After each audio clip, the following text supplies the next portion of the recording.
My wife disappeared 7 years ago and was declared dead after extensive searches. I finally found peace and got engaged last month. Yesterday she showed up at my door with a child she claims is mine, but the timeline doesn't add up. Now she's threatening to take everything if I don't leave my fiancé and welcome her back as if nothing happened. I, 35M, never thought I'd be writing something like this. My life has been a roller coaster of emotions over the past 7 years, but I finally thought I had found stability and happiness again. Now, it feels like I'm living in some twisted nightmare that I can't wake up from. 7 years ago, my wife Vanessa, now 34F, disappeared without a trace.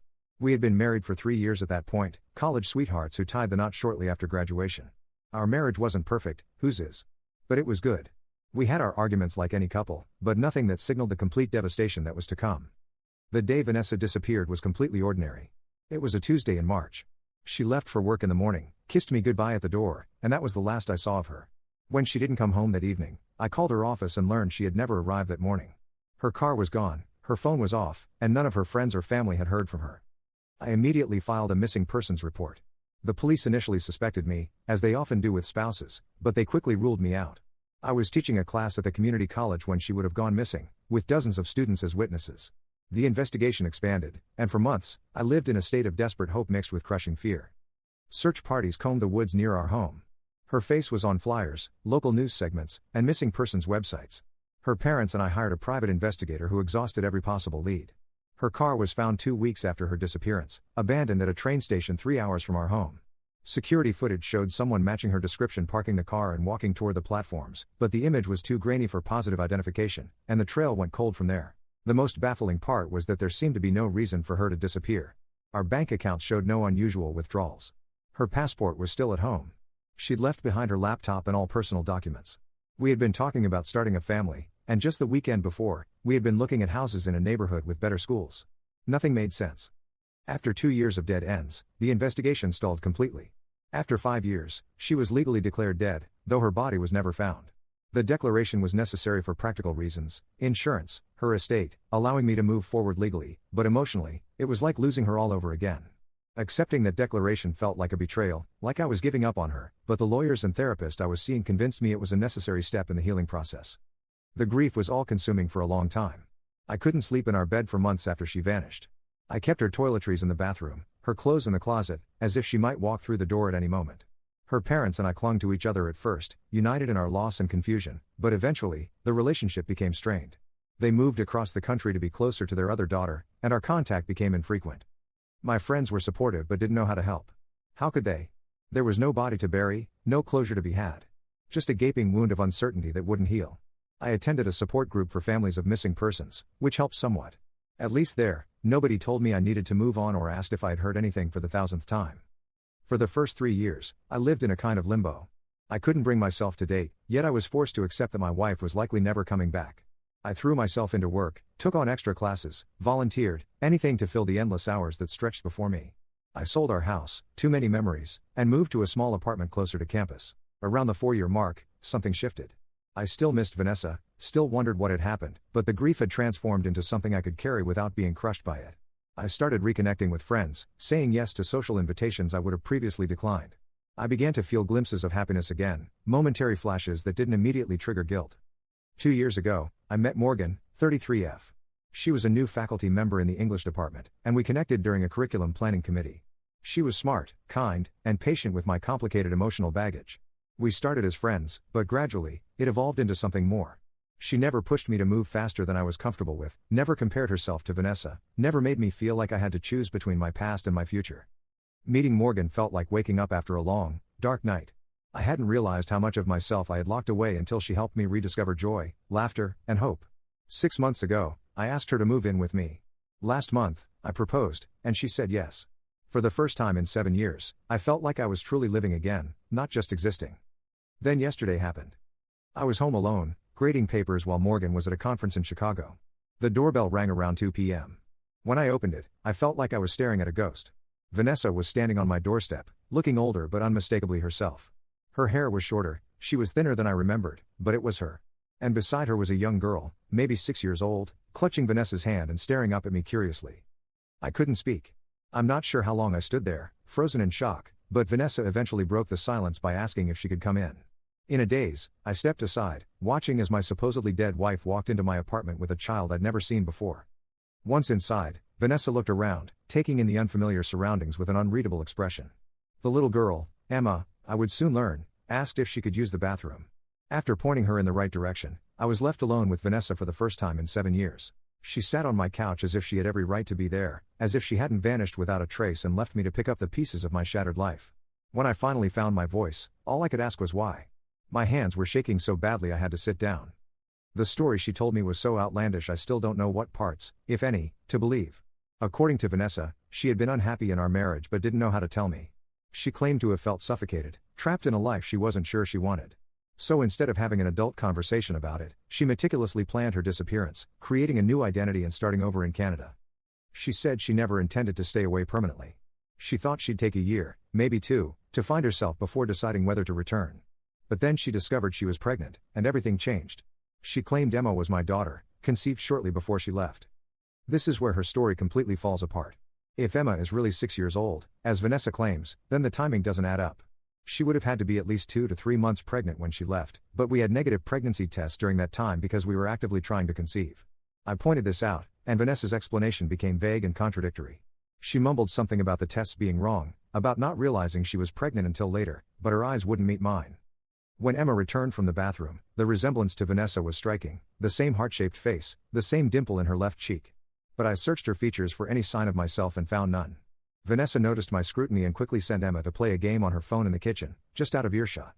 Then came the real bombshell. Vanessa said she had returned because she wanted us to be a family again. She had been monitoring me from afar, how, she wouldn't say, and knew about Morgan. She said she expected me to end my engagement immediately and welcome her back as my wife. After all, legally, we were still married since the death declaration could be reversed. When I refused, her demeanor changed completely. The softness disappeared from her voice, and the Vanessa I thought I knew vanished before my eyes. She threatened to make my life hell if I didn't comply. She would tell everyone I had abandoned her when she was pregnant, that I had known where she was all along, that the whole missing person case had been a cover for my own misdeeds. She would fight for full custody of Emma and take half of everything I owned. I was reeling.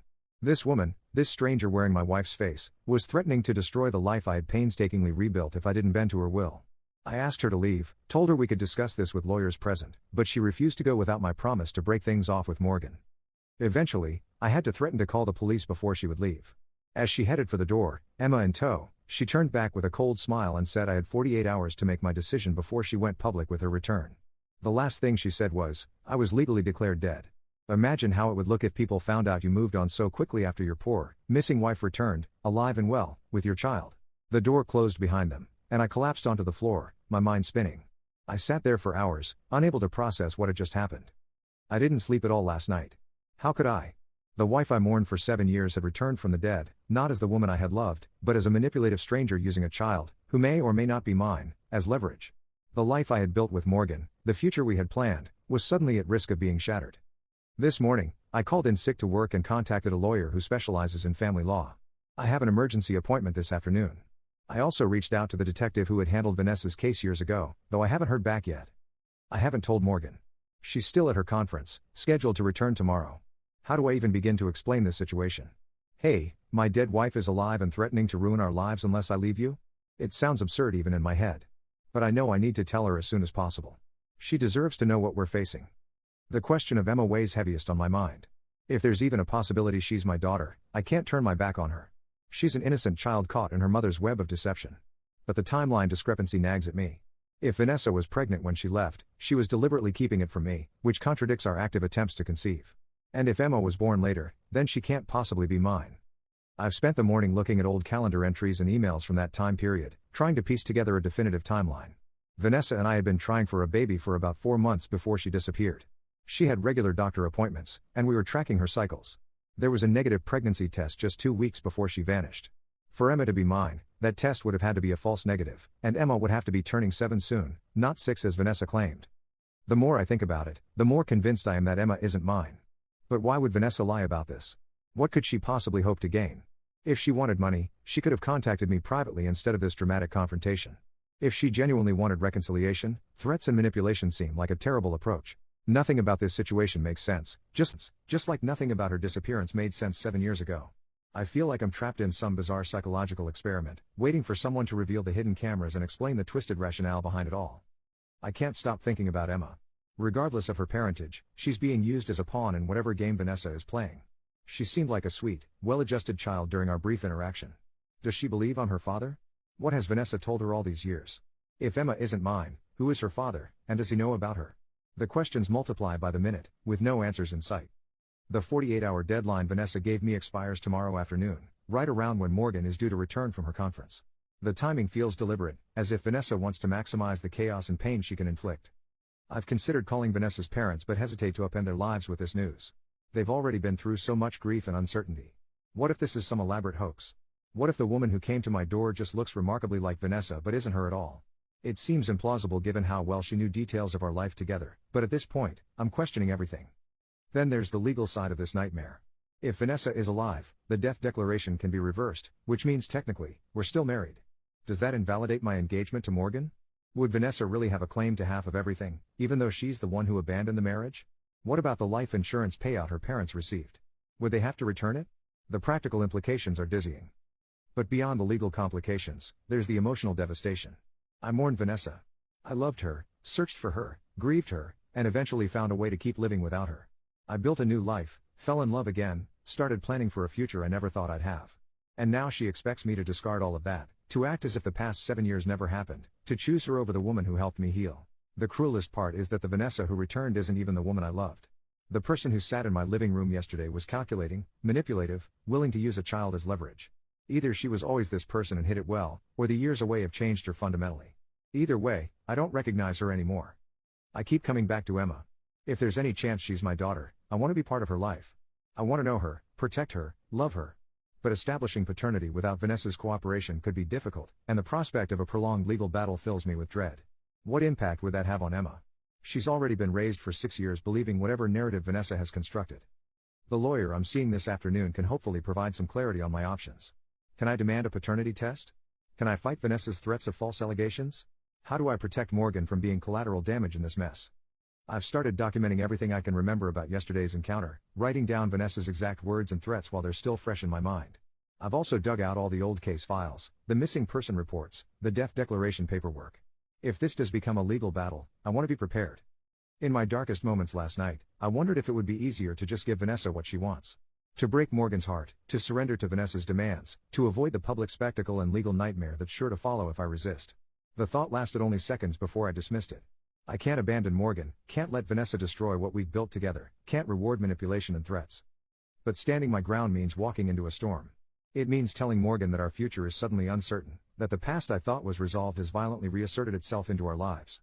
It means possibly fighting for paternity rights to a child I just met, or alternatively, proving that Emma isn't mine and dealing with the guilt of disrupting her understanding of who her father is.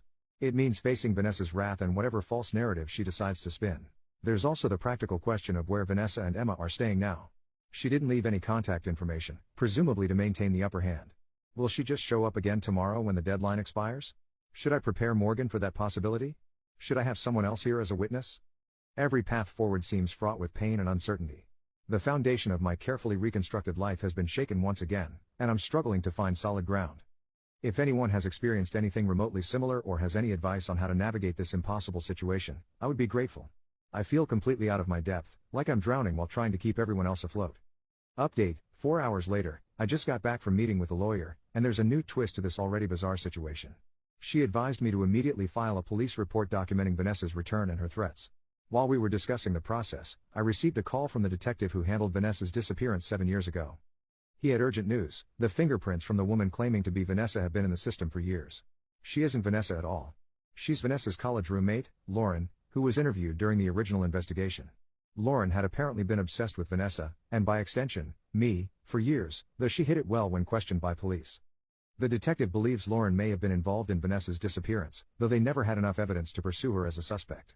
Now they're reopening the case with Lauren as the primary person of interest. They've already obtained a warrant and are looking for her, but she's not at the address she provided when she got a rental car upon arriving in town. I'm in complete shock. The woman who came to my door looked so much like Vanessa, or at least, what Vanessa might look like after 7 years. She knew intimate details about our life together, things I thought only Vanessa would know. Had Lauren been stalking us even before Vanessa disappeared? Has she been monitoring me all these years, waiting for the right moment to insert herself into my life? And what about Emma? If Lauren isn't Vanessa, then Emma certainly isn't my child. But whose child is she? Is she Lauren's daughter with someone else? Is she somehow related to Vanessa? Or, most disturbing of all, did Lauren abduct a child to complete her twisted fantasy? The police have issued an Amber Alert for Emma, described as approximately 6 years old with brown hair and blue eyes. They're treating this as a potential kidnapping situation until they can determine Emma's identity and whether she's in danger. I've been asked not to return to my apartment tonight in case Lauren comes back. The police have set up surveillance, hoping she'll return looking for me. I'm staying at a hotel under an assumed name, with a police officer stationed in the lobby. Morgan is cutting her conference short and flying back tonight. I finally told her everything over the phone, and her reaction was better than I could have hoped for: shock, of course, but also unwavering support. She insisted on coming back immediately, despite my concerns for her safety. The police have arranged for an officer to meet her at the airport and bring her to an undisclosed location where we can reunite safely. The detective believes that Lauren's endgame was to replace Vanessa in my life permanently. My engagement to Morgan likely triggered her decision to finally make her move after years of watching from the shadows. The 48-hour ultimatum was probably designed to prevent me from looking too closely at her story or consulting with authorities before she could cement her place in my life. I'm struggling to process all of this. The relief of knowing that Vanessa hadn't willingly abandoned me is overshadowed by the renewed grief of confirming she's likely dead after all, potentially at Lauren's hands. The fear for Emma's safety is consuming. And the violation of having been watched, studied, and targeted by someone constructing an elaborate deception around my deepest loss makes me feel physically ill. The question that haunts me most is what really happened to Vanessa. Did Lauren harm her? Was she responsible for Vanessa's disappearance all those years ago? And if so, why wait 7 years to approach me? The detective couldn't share all the details of the investigation, but he indicated they're searching properties connected to Lauren for evidence related to Vanessa's case. For now, all I can do is wait in this anonymous hotel room, hoping the police find Lauren and Emma quickly, hoping Morgan arrives safely, hoping for answers that might finally bring closure to the mystery that has defined my adult life. But even if we get those answers, I know our lives have been irrevocably changed by yesterday's knock on my door. I'll update when I can, but the detective has advised me to stay off social media and limit my digital footprint until Lauren is apprehended. Thank you to everyone who offered support and advice. In just 24 hours, this situation has evolved from a personal crisis into a criminal investigation, and I'm still reeling from the whiplash. Unfortunately, this was the last update to the story, so there's no new information about it.